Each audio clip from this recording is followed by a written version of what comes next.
What's up, guys? Welcome back to King Kraken Sports. Mike here. We're starting the draft grades now that the 2018 is officially in the rearview mirror. So, what we're going to do is this week, you can get 2 videos a day up until Thursday. That way we can get all 8 divisions in a relatively quick time period. Not going to do 4 in a day like I did last year. That was just hell by the end of the time I was recording it. That was just a lot to do. So we're going to take it a little bit slower to have everything up by Thursday. We're going to start with the AFC East. Later today, the NFC East will be up. So let's get started. Let's start with the New York Jets. They had the 3rd pick in the draft. They got Sam Darnold. He was my number 8 rated player. My number 1 quarterback was still available, and it wasn't Sam Darnold. That's the only reason I gave this an A. I would have thought it was going to be Josh Rosen, but I think many people in the NFL viewed Sam Darnold is the number 1 quarterback, so with him being available at 3, I think the Jets had to jump on it. I don't blame them for doing so. I would have taken Rosen, but I have no problem with the pick being Sam Darnold, so that's an A. Come back in round 3. Of course, they lost their 2nd round pick in the trade to move up to 3. But they get Nathan Shepard out of Fort Hays State, the Canadian, and as a Canadian, I was very happy about this pick. Really solid player, very raw, but not really proven. A little older, I think he's 25 years old, but he dominated his level of competition. And he's a man amongst boys, and he's just got this amazing frame and everything. They got him at 72. He was my 89th ranked player. I gave it a B+. Come back at 107. They get Christopher Herndon, the tight end out of Miami, another player I really liked. Did everything at Miami that David Njoku didn't want to do. Really, really solid blocker, can fill that tight end H-back role very well for them. They got him at 107. He was my 120th ranked player. I think he was my 7th ranked tight end. Let me just confirm on that quickly. Sorry, guys. At tight end, he was my 7th ranked tight end. Yes, there were some guys that were still available that were ranked higher. Ian Thomas. No, Ian Thomas had just gone earlier. Yeah, I think he was my best available tight end at the time, and just a really solid player. If he hadn't have gotten hurt with a knee injury late in the season, he probably would have been gone by this point. So this is a very good value pick. I gave it an A. Come back. They had a long layoff. They come back at 179. They get Perry Nickerson, the cornerback out of Tulane. Really small built guy. He's 5'10", but 175. Not going to be able to play a lot on the outside, but really good ball skills. Really good slot corner. Something that I really think the Jets needed. But they're not going to have the greatest. They haven't really had the greatest corner depth for a while. Since they had Revis Cromartie, Buster Screen. I really think he's possibly a day 1 starter in the nickel for them. I gave it an A-. He was number 209 on my board, so he was borderline draftable to me because I only had 212 draftable grades. But I really like the fit. I really like the fact that he can probably step in day 1 and at least push for that starting nickel role, and he's going to be a very good special teams player. So I gave him an A-. I actually really like that pick. They went back-to-back. They got Foley Fatukasi, the defensive tackle from UConn. I had him at 122 on my board. Fatukasi is a great run stopper. Not really much in terms of the pass rush, but I think when you go 2 defensive tackles in the same draft class, Nathan Shepard does have a lot of pass rush upside, so getting him earlier and then getting your run stuffer later on really, really fills in a great hole. Those 2 guys can kind of come together. Mo Wilkerson's gone. One of these guys can rotate in when Leonard Williams needs a breather. Again, the Jets did a great job of filling some really big needs on their board. I had Fatukasi at 122. I gave it an A. Their last pick was at 204. They picked Trenton Cannon, a running back out of Virginia State. I didn't know Virginia State was a school, so I had never heard of this kid. And my rule for players that aren't on my board, unless really special circumstances, I just give it a C, because if I haven't watched enough tape, and I usually watch 3 games per player. If I don't watch at least 2 games for a guy, I can't give an adequate enough grade. So for me, it's either it'll work or it won't.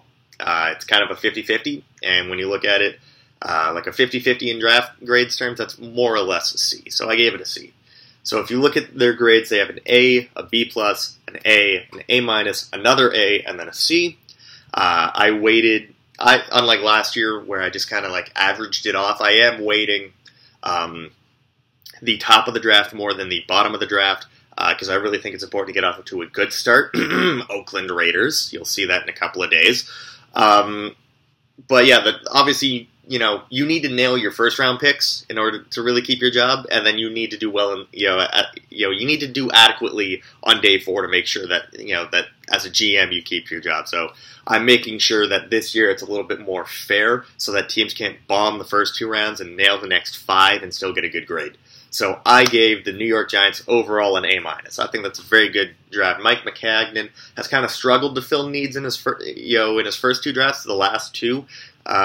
With this year and last year when they got Jamal Adams and they got Marcus May, and they did a really good job last year. I think they did another really good job this year. Moving on to the Miami Dolphins, and the Dolphins got off to a great start in this draft.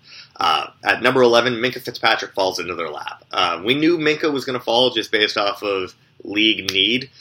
When 4 quarterbacks go in the top 10, great players tend to fall. Minkah, due to not really having a quote-unquote set position, even though I think that he is clearly a day 1 starter as a free safety in any defense, was going to ding him a bit. So they got him at 11. He was my number 4 player. This is an A+ all day. They come back, round 2, Mike Gesicki. Now, I didn't even realize it at the time, but the Dolphins don't have anyone at tight end. Their tight ends suck. Marquise Gray was their starting tight end, so it makes a lot of sense that they would go early. Kind of thought that maybe this was going to be Dallas Goedert out of South Dakota State, but Gesicki, Goddard, very similar players. Gesicki's not going to offer you a damn thing in the run game because he cannot block worth a lick, but he's very much a flex tight end that you can throw out in the slot, and he's just going to dominate some nickel corner. They got him at 42. He's my 54th ranked player. I gave it an A-. They come back in round 3. They get one of what I thought was one of the more overhyped players in the summer, who more or less started to fall down to about where he should be drafted. And that's Jerome Baker, the linebacker out of Ohio State.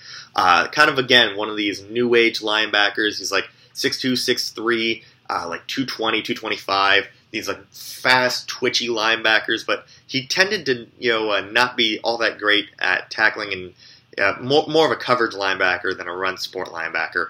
I had him as my 83rd ranked player. They got him at 73. Gave this another B+.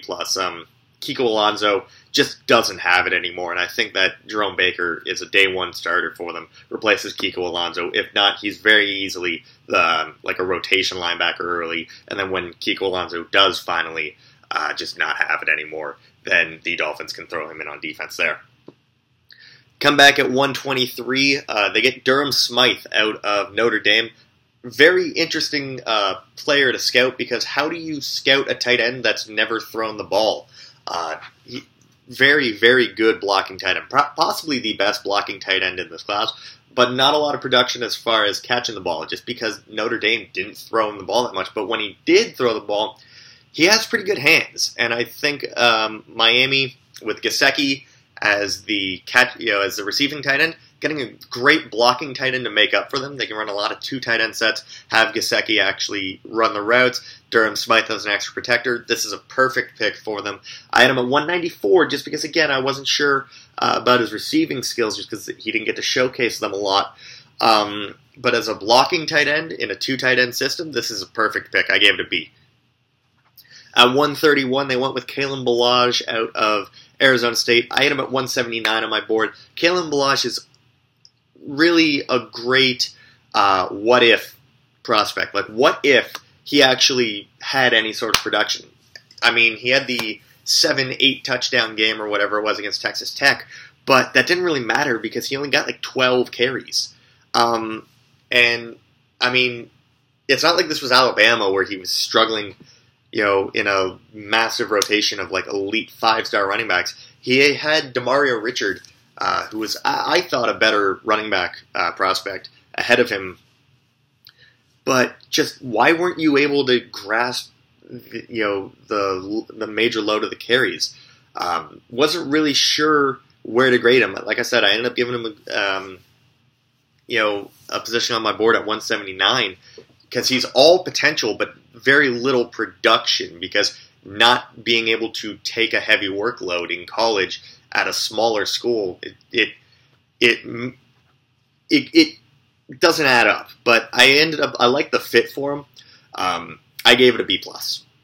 Then they went on a string of guys I hadn't heard of. Now, these are, again, going to be C picks. They went Cornell Armstrong. I can't even remember I think he was a defensive back. I don't remember what school. 209 overall. I hadn't heard of him, so he's not on my board. So that's a C. Then Quentin Poling, a linebacker out of Ohio, again.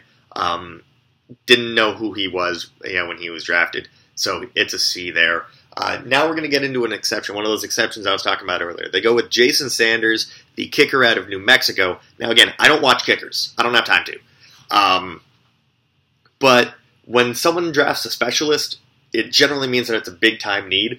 And in this case with Miami, they did not have a kicker on roster. So just on filling a need at kicker, I don't know whether this guy's a good kicker or not. I'm giving it an A+, because if you're drafting a specialist, it means that it is definitely a need. So to recap, Miami gets A+, A-, B+, B, B+, C, C, A+. I rounded that all out, averaged it out, did some weighting. Turns out to be a B. Like I said, I love their start to this draft. Day 3, they kind of lost it. Durham Smythe was a great pick, but Balaj is very much could be a hit or miss prospect. Some guys I didn't know about, and then a kicker. How do you really grade a kicker? Next up is the Buffalo Bills. This was an up and down draft class if I've ever seen one. First off, they trade up. They get Josh Allen out of Wyoming. You guys know my opinion on Josh Allen. I'm not the biggest Josh Allen fan. I kind of graded him as a poor man's Patrick Mahomes, and I wasn't really a big fan of Patrick Mahomes last year. Didn't like the fact that Kansas City traded way up to get a quarterback that I thought was a second-round prospect. Didn't like this year that Buffalo trades up even higher than Kansas City did. Kansas City went from early 20s to pick 10 or whatever it was. Buffalo goes from 12 to 7, but still, you're trading up. You're paying him more money than Patrick Mahomes would be, and he's a worse prospect. I had him as the 44th ranked player. I thought he was a good mid-round 2 prospect, not worth a top 10 pick. The media overhyped the fuck out of this kid. I get it. He's 6'5", he's 240. He's so raw, and he's got the highest upside. He doesn't have the highest upside, not even close. He's got a strong arm. Doesn't have great football IQ. Does not have great field vision. Has horrendous decision making. This is, I don't want to say it's a Christian Hackenberg, because I had Christian Hackenberg as a 6th round prospect, but oh boy, this is a slightly better version of Christian Hackenberg just because he was able to move around a little bit more. This is not Ben Roethlisberger. I don't even know, I know people that really thought that Josh Allen was a UDFA. I didn't go that far. I just couldn't get even the 1st round hype. If they had gotten him in the 2nd, I would have been fine with that. I gave it a C-. Yes, I wanted to give it worse. I really did. I was considering giving this a D+. However, they do need a quarterback. Now, I also ding this because Josh Allen, the whole thing around him is he needs to sit. Josh Allen needs to sit and learn behind a quarterback where he can then hit the field in a year or 2, and then you'll see what you've got him. Buffalo has Nate Peterman and A.J. McCarron. Who the fuck is he going to sit behind then? He's probably, sadly, better than both of those guys. We saw last year that Nate Peterman is awful. A.J. McCarron, there is a reason he has never done anything. Couldn't beat out Andy Dalton when Andy Dalton was hurt. Andy Dalton's not a great quarterback either. And when Andy Dalton was out and A.J. McCarron had to come in, it made Bengals fans want Andy Dalton back.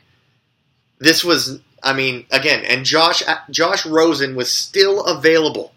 If you have a quarterback room that has A.J. McCarron and Nate Peterman and Josh Rosen is still available, get Josh Rosen, someone that can actually start now. I don't want to tear the kid apart, and I feel like I am, so I'm just going to stop. Like I said, pick 7, 44 on the big board. I gave it a C-. I hope Josh Allen's able to prove some of the doubters wrong, but I'm not sure if he's actually going to be able to. But Buffalo made it up to their fan base by getting Tremaine Edmonds somehow at 16. Tremaine Edmonds was talked about as a top 10 pick, and I had him as number 9 on my board. I did not expect him to still be there. I know they traded up. They traded up with Baltimore. I loved this pick. I did not think he was going to be there, even close. I figured Chicago might have taken him at 8. I gave this an A+. There is no way he should have still been there. Then in round 3, Harrison Phillips out of Stanford. Oh boy, Horrible Harry. I love Harrison Phillips. This kid is a monster. Former wrestler, I believe, in high school. I love, guys that play in the trenches that are two-sport athletes, especially interior guys when they're also wrestlers, have like a wrestling background, because it means they have a really good leverage. They're really good at understanding leverage, and they're able to get lower than their matchup. I have no idea why some people didn't like Harrison Phillips. Some people on draft Twitter lost their damn mind with Harrison Phillips after the combine because, he didn't run a fast 40 time. He's a defensive tackle. When the fuck is a defensive tackle ever going to actually need to run 40 fucking yards? Seriously, I saw these draft Twitter, these fan rag sports people, I don't really like him because he's not really a great athlete. Yeah, but he's stronger than everyone else on the field. He had 40 reps on the bench press. He's built like a fucking house, and he's a decent athlete for being that big. I had him at 49 on my board. I thought he was a great player, had great tape this year, and you know what? Functional athlete for his size. Everything worked out great. They got him at 96. This is an A+ again. Then Buffalo went back-to-back picks with some Senior Bowl guys that, because they're small school guys, finding tape on them is pretty hard. So they went with Saron Neal and Teron Johnson, then Saron Neal. So Teron Johnson, I believe, is Weber State. Saron Neal is Jacksonville State. Wasn't able to get tape on either of them. I heard they were really good players, but I can't make a judgment call, so they're both a C. Then they come back, they get Wyatt Teller, the guard out of Virginia Tech. I didn't get a chance to actually rewatch his tape. I watched this tape kind of towards the end of the regular season, and I didn't get a chance to go back and watch. But yeah, they got him at 166. I had him at 239 overall, but they really needed someone that could fill in for Richie Incognito, who's not there. Wyatt Teller is actually a pretty good player on second glance, so don't get too wrapped up in the big board number for him. I gave this a B because, again, it's a need. Richie Incognito's not there.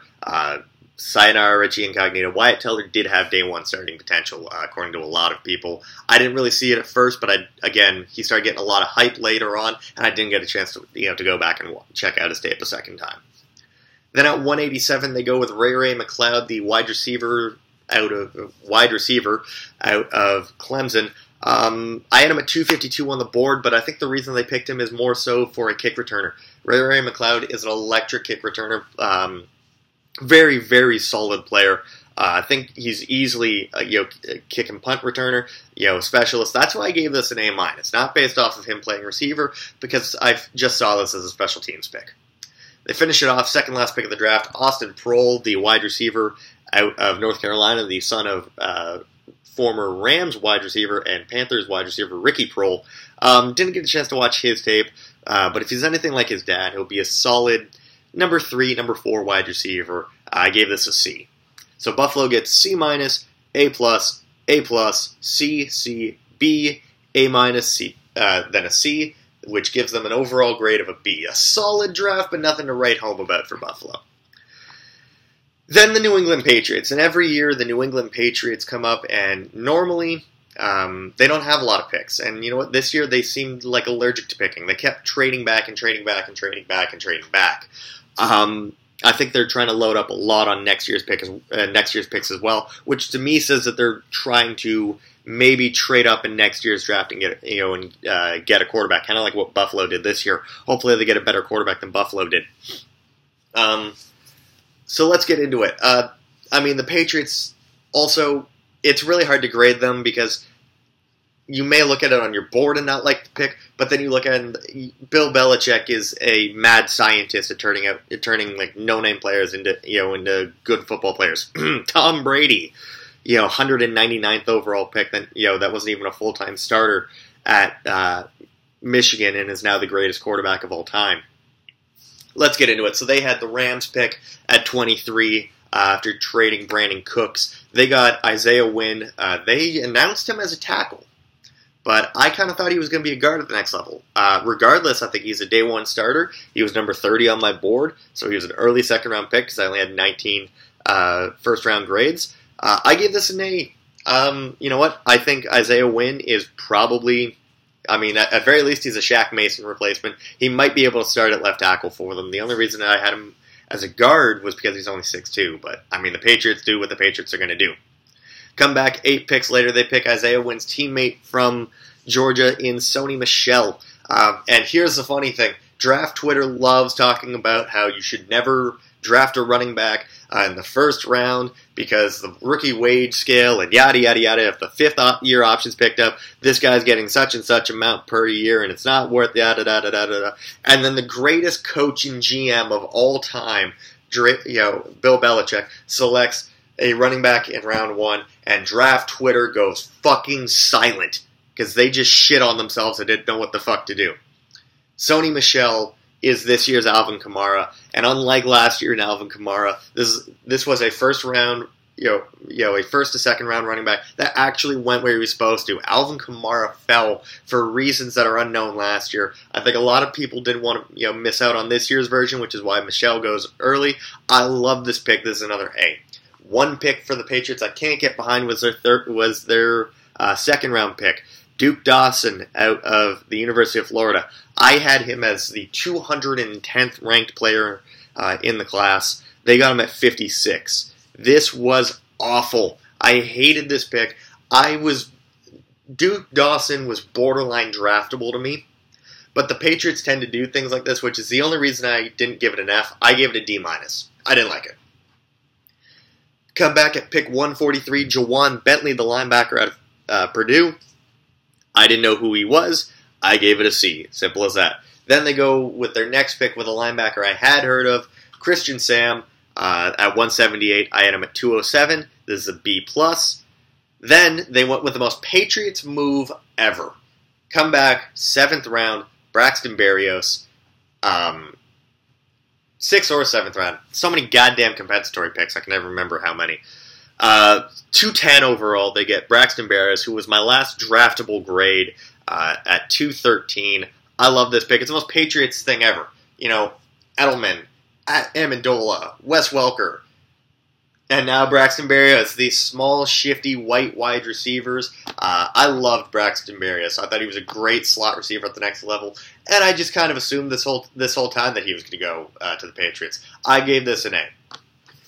Then they go Danny Etling, the quarterback out of LSU, former Purdue quarterback, 219. I hadn't scouted him because I wasn't going to focus on Danny Etling specifically. But when watching, Darius Geis, Darrell Williams, DJ Chark, and the linemen from LSU, you see that Danny Etling is just not a NFL quarterback, and I have no idea why they thought that this was a great pick. So even though he wasn't on my board, I had to make a special exception for this. I gave it a C-. Then Keon Crossan, I don't remember what school he was from. I want to say it was Northern Iowa, but I might be wrong. It was like a smaller school that wore purple. They got him at 243. I hadn't heard of him. It's another C. Then I actually really like their last pick. At 250, Ryan Izzo out of Florida State. I had him ranked at 161. This is a great second tight end to put behind Gronk. I gave this an A. So the Patriots get A, D-, C, B+, A, C-, C, A.